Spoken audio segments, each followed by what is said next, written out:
அனைவருக்கும் என் முத்தான வணக்கங்களை தெரிவித்துக் கொள்கிறேன். மஞ்சள் கொத்தோடு மாமரத்திலையோடு எறும்பூரும் கருந்தோடு வண்ண வண்ண புது பானை பஞ்சு போன்ற புதுச்சோறு பொங்கி வரும் புது பானையில் வாயெல்லாம் பால் பொங்கல் என்பதுதான் நமது பொங்கல் பண்டிகை.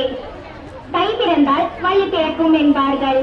தமிழ் மாதங்களிலே மிகவும் முக்கியமான மாதம் தை மாதம். பொங்கல் என்றால் சாப்பிடும் பொங்கல் என்பது அர்த்தமல்ல, பொங்கி பெருகி வருவது என்று பொருள். சோழர் காலத்திலேயே இந்த பொங்கலுக்கு புதியீடு என்று பெயர் இருந்ததாம். அதாவது அந்த ஆண்டின் முதல் அறுவடை என்பதுதான் அதற்கு பொருள். பொங்கல் பண்டிகை மொத்தம் 4 நாட்கள் கொண்டாடப்படும். முதல் நாள் போகி பண்டிகை.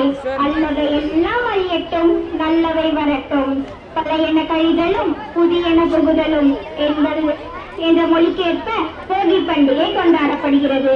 2ஆம் நாளாக சூரிய பொங்கல். இந்த நாள் மிகவும் விசேஷமானது.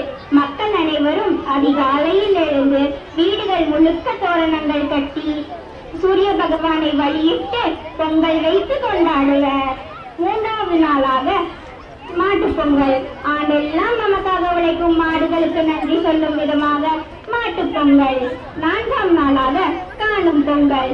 உற்றோர் உறவினர் நண்பர்களை கண்டு பலகாரங்கள் வாழ்த்துக்களையும் தெரிவித்து மகிழ்வார்கள். அது மட்டுமில்லாமல் ஜல்லிக்கட்டு, உரியடித்தல் என பல போட்டிகளை வைத்து மகிழ்வார்கள்.